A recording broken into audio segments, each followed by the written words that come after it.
Artis India namanya Shah Rukh Khan, artis Indonesia namanya Cakra Khan. Kami dari tim Larry Page izin perkenalan, mohon kiranya diperkenankan. Assalamualaikum warahmatullahi wabarakatuh. Shalom, Om Swastiastu, Namo Buddhaya. Salam kebajikan bagi kita semua, Dewan Juri yang terhormat, serta pemerhati hukum sekalian. Perkenalkan, kami dari tim Larry Page yang berdiri sebagai pihak kontra dalam mosi kali ini, yaitu KPK di bawah rumpun kekuasaan eksekutif yang akan dibawakan oleh saya Rizky Dian Pratama selaku pembicara pertama, rekan saya Farid Al-Ghafar selaku pembicara kedua, dan rekan saya Faisal selaku pembicara ketiga. Dan selamat menyaksikan.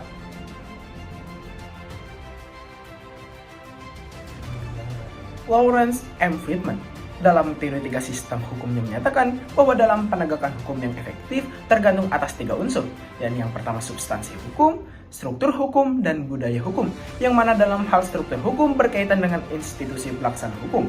Dewan Juri yang terhormat, korelasinya dengan mosi perdebatan kali ini ialah KPK sebagai salah satu institusi pelaksana hukum harus diperkuat eksistensinya guna meningkatkan efektivitas pemberantasan korupsi dengan tidak menempatkannya dalam rumpun kekuasaan eksekutif.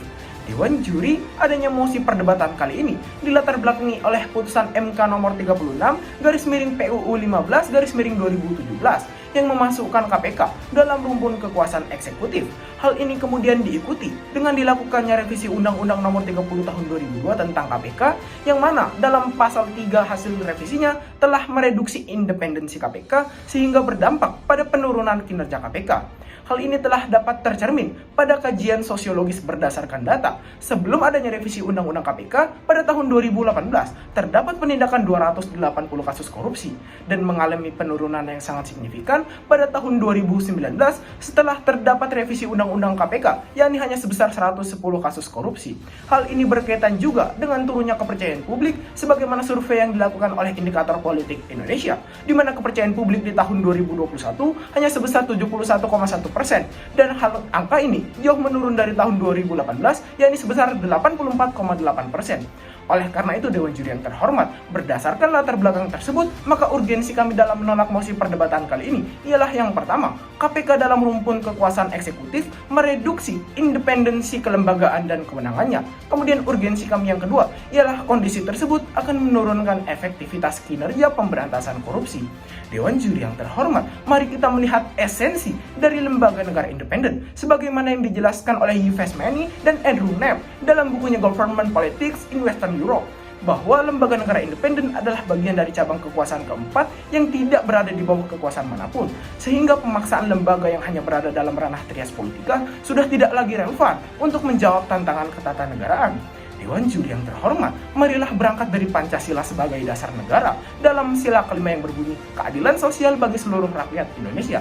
Bahwasannya hakikat dari keadilan sosial ialah dalam kehidupan kenegaraan harus diwujudkan lewat jaminan perlindungan bagi seluruh warga. Dan hal ini Dewan Juri yang terhormat, bahwa hadirnya KPK merupakan bentuk perlindungan dengan upaya pemberantasan korupsi. Oleh karena itu, Dewan Juri yang terhormat, solusi yang kami berikan ialah dengan melakukan amandemen UUD RI 1945 dengan menjadikan KPK sebagai lembaga negara independen di luar kekuasaan negara lainnya. Dengan demikian, kami selaku tim kontra dengan tegas menyatakan menolak mosi perdebatan kali ini. Sekian dan terima kasih. Lex regicide superflua pugnantia incongrua, hukum menolak hal yang tidak layak dan bertentangan. Maka, masukan KPK dalam ranah eksekutif harus ditolak karena hanya akan melemahkan KPK akibat berada di bawah ruang lingkup kekuasaan yang menjadi objek tupoksinya. Sehingga berangkat dari hal tersebut, mekanisme yang kami tawarkan adalah: yang pertama, mengamandemen UUD RI 1945 dengan menambah frasa untuk memberantas masifnya tindak pidana korupsi, maka dibentuklah Komisi Pemberantasan Korupsi yang bebas dan mandiri. Hal ini guna memperkuat kedudukan KPK dari potensi reduksi kelembagaannya. Yang kedua, merevisi Undang-Undang nomor 11 tahun 2019 tentang KPK dengan menghapus segala frasa yang menyatakan KPK berada di bawah rumpun eksekutif dan menghapus frasa pada pasal 40 dengan ketentuan SP3 agar KPK bebas dalam melaksanakan tugasnya dalam menangani kasus korupsi secara bebas dan merdeka.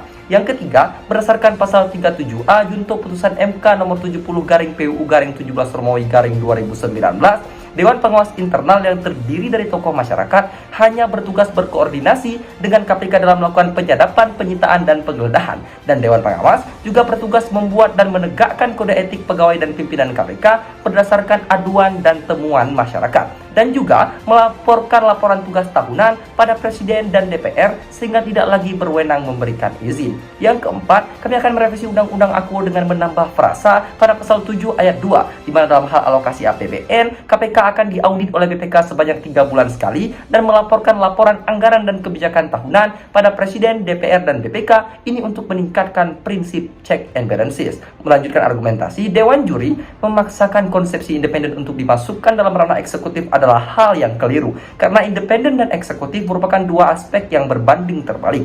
Hal ini sejalan dengan apa yang disampaikan oleh Dr. Zainal Arifin Mukhtar dalam disertasinya yang menyatakan komisi independen setidaknya memiliki karakteristik antara lain. Yang pertama, lembaga yang lahir tidak berada di bawah kekuasaan manapun. Yang kedua, memiliki legitimasi kuat dalam konstitusi maupun undang-undang. Yang ketiga, bukan sebagai lembaga negara utama namun memegang peranan penting seperti pemberantasan korupsi. Berangkat dari karakteristik di atas, terlihatlah bahwa independen dalam Undang-Undang KPK kini hanya pernyataan belaka, namun tidak didukung dengan status kedudukan KPK yang ternyata masih berada di bawah kekuasaan eksekutif. Dewan Juri pada aspek teoritis mengeluarkan KPK dari ranah eksekutif telah sejalan dengan teori hukum progresif yang dikemukakan oleh Profesor Sarjito Raharjo yang menyatakan bahwa hukum didasari pada jawaban dan tantangan. Ketika korupsi sebagai kejahatan luar biasa berlangsung masif dan terstruktur, maka memberantasnya harus dengan lembaga yang kuat dan independen. Lalu, mengapa KPK pada ranah eksekutif kembali tidak tepat? Berangkat dari pasal 11 Undang-Undang Tipikor yang menjadi objek daripada tugas dan wewenang KPK adalah korupsi yang melibatkan aparat penegak hukum, penyelenggara negara, dan orang lain yang berhubungan dengan Tipikor. Di mana dalam hal ini jelas, Presiden dan DPR merupakan penyelenggara negara yang menjadi objek daripada tugas dan wewenang KPK. Sehingga pengaminan mosi kali ini akan menimbulkan konflik kepentingan karena objek pengawasan dapat kembali mengawasi subjek pengawasannya. Di samping itu, pasal 10A ayat 2.e Undang-Undang AKUO juga mengamini bahwa alasan penyidikan dan penuntutan kepolisian dan kejaksaan dapat diambil alih oleh KPK karena terdapat hambatan dari kekuasaan eksekutif, legislatif, dan yudikatif. Maka, jelaslah memasukkan KPK pada ranah eksekutif akan mendekatinya pada risiko intervensi yang besar. Dewan Juri, masuknya KPK dalam ranah eksekutif akan membawa implikasi antara lain. Yang pertama, KPK akan dapat menjadi objek hak angket DPR, yaitu hak menyelidiki yang dapat menderogasi independensinya.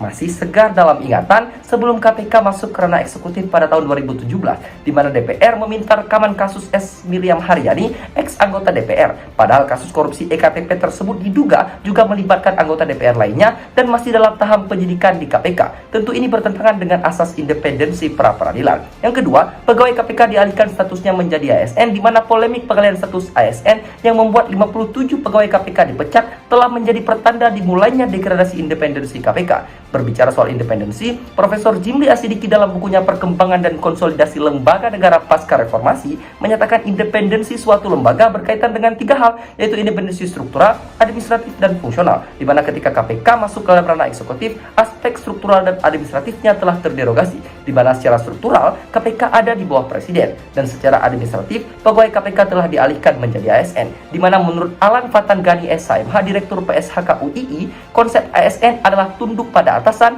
yang dalam hal ini adalah ranah eksekutif, yaitu Presiden selaku kepala negara. Maka dengan ini membebaskan KPK dari ranah eksekutif adalah solusi yang kami ajukan untuk dapat memberantas masifnya korupsi. Sekian, terima kasih.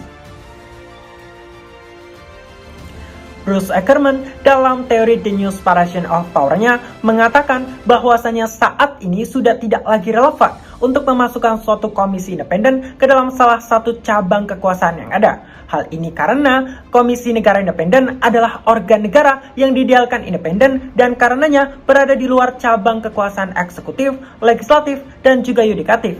Akan tetapi tetaplah mempunyai fungsi campur sari antar ketiganya. Dewan Juri yang terhormat, dengan mengacu pada teori yang disampaikan oleh Ackerman tersebut, maka memasukkan KPK ke dalam rumpun kekuasaan eksekutif sejatinya telah jelas-jelas menghilangkan esensi dari komisi independen itu sendiri, yaitu berada di luar cabang kekuasaan yang ada. Dewan Juri yang kami hormati dan para pemerhati hukum sekalian, Kami akan mengajak Anda untuk menelisik dari sisi historis mengapa lembaga negara baru yang bersifat independen dibentuk dalam konteks negara Indonesia. Sebagaimana dikatakan oleh Firmansyah Arifin dalam buku Lembaga Negara dan Sengketa Kewenangan Antar Lembaga Negara, dikatakan bahwasannya dalam konteks negara Indonesia, pembentukan lembaga negara baru yang bersifat independen dilatar belakangi dari tidak mampunya lembaga-lembaga negara yang ada pada saat itu untuk menjalankan tugas-tugas pemerintahan.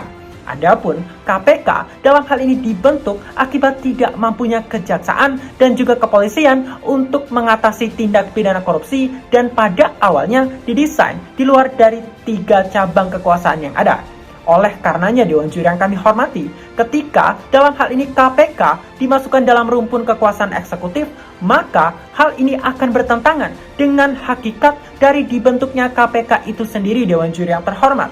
Oleh karena itu, tepat ketika kita dalam hal ini menempatkan KPK dalam konstitusi dan merevisi Undang-Undang KPK, yang mana Dewan Juri yang kami hormati, hal tersebut akanlah sejalan dengan praktek dalam tataran dunia internasional sebagaimana dikemukakan oleh Profesor Denny Indrayana dalam bukunya Jangan Bunuh KPK, yang mana mengatakan bahwasanya setidaknya terdapat 30 negara yang dalam hal ini menempatkan lembaga anti korupsinya dalam konstitusi. Adapun dalam tataran ASEAN, hanya Indonesia yang dalam hal ini menempatkan lembaga anti korupsinya dalam tataran undang-undang, dan hanya Myanmar yang dalam hal ini tidak memiliki lembaga anti korupsi. Mengacu pada data tersebut, Dewan Juri yang terhormat, maka dianggap perlu dan penting bagi bangsa Indonesia untuk memasukkan KPK dalam konstitusi sebagai bentuk komitmen negara Indonesia untuk memperkuat KPK. Dewan Juri yang terhormat, jika kita dalam hal ini berkaca terhadap negara Thailand yang pada awalnya lembaga anti korupsi di Thailand ditempatkan dalam rumpun eksekutif dan bertanggung jawab kepada Perdana Menteri, akan tetapi ternyata berimplikasi terhadap tidak efektifnya terkait dengan pemberantasan korupsi di Thailand. Hal ini karena wewenang KPK di Thailand yang terbatas dan pertanggungjawabannya yang dalam hal ini tidak independen.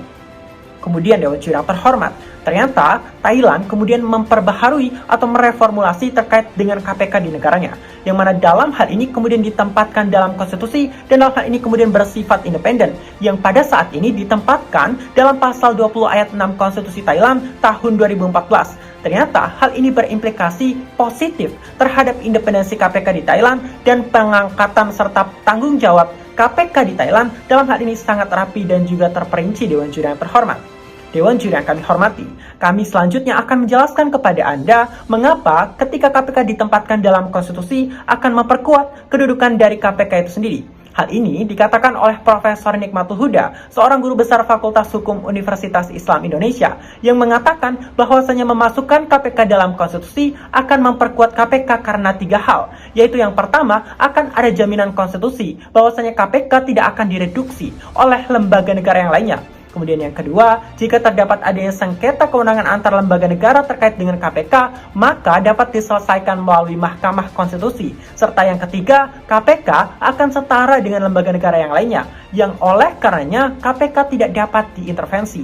Hal ini berbeda ketika KPK hanya diatur dalam tataran undang-undang, yang mana akan sangat tergantung pada pembentuk undang-undang itu sendiri, yaitu pemerintah dan juga DPR, Dewan Juri yang kami hormati. Pun penempatan KPK dalam konstitusi memiliki justifikasi secara yuridis. Hal ini sejalan dengan putusan Mahkamah Konstitusi nomor 012/016/019 tahun 2006 yang mengatakan bahwasanya KPK merupakan constitutionally important. Oleh karenanya Dewan Juri yang terhormat, kami amat menolak mosi perdebatan kali ini. Sekian dan terima kasih. Jauh berjalan ke Pekalongan, pulangnya mampir ke Surabaya. Efektivitas pemberantasan korupsi dikedepankan, mekanisme kami sebagai jawabannya. Dewan Juri yang terhormat serta pemerhati hukum sekalian, bahwasannya konsep trias politika tidak lagi relevan untuk menjawab tantangan ketatanegaraan, sehingga dibutuhkan lembaga negara independen untuk mengoptimalkan fungsi penyelenggara negara yang transparan dan akuntabel. Untuk mewujudkan hal tersebut, dibutuhkan lembaga anti korupsi yang independen, yang tidak berada di bawah kekuasaan manapun untuk melakukan pemberantasan korupsi yang lebih efektif. Nyatanya Dewan Juri dengan dimasukkannya KPK dalam rumpun kekuasaan eksekutif telah mengakibatkan penurunan kinerja serta mengurangi independensi dari KPK itu sendiri. Dewan Juri yang terhormat, bahwasanya untuk menjawab persoalan yang ada, sebagaimana yang telah diuraikan oleh tim kami, dibutuhkan penguatan kelembagaan dengan menjadikan KPK sebagai lembaga negara independen di luar kekuasaan eksekutif, serta memilih pengawas internal dari tokoh masyarakat yang berintegritas untuk menegakkan kode etik dalam hal ini pada pengawas KPK dan pimpinan KPK dalam prinsip check and balances, untuk dilakukan audit BPK setiap 3 bulan sekali dengan melaporkan setiap kegiatan dan penggunaan anggaran kepada DPR, Presiden, dan BPK. Dan Dewan Juri yang terhormat, sebagaimana yang kami nyatakan sebelumnya, bahwa kami berhasil menunjukkan poin efektivitas sebagaimana yang telah diterapkan oleh Thailand yang mengeluarkan KPK dari rumpun kekuasaan eksekutif menjadi lembaga negara independen. Hadirin sekalian, kami telah berhasil memberikan solusi dengan mekanisme yang baik, serta kami berhasil pula menjawab atas persoalan yang ada. Hadirin sekalian, maka kiranya kami selaku tim kontrak dengan tegas menyatakan menolak penuh mosi perdebatan kali ini. Sekian dan terima kasih.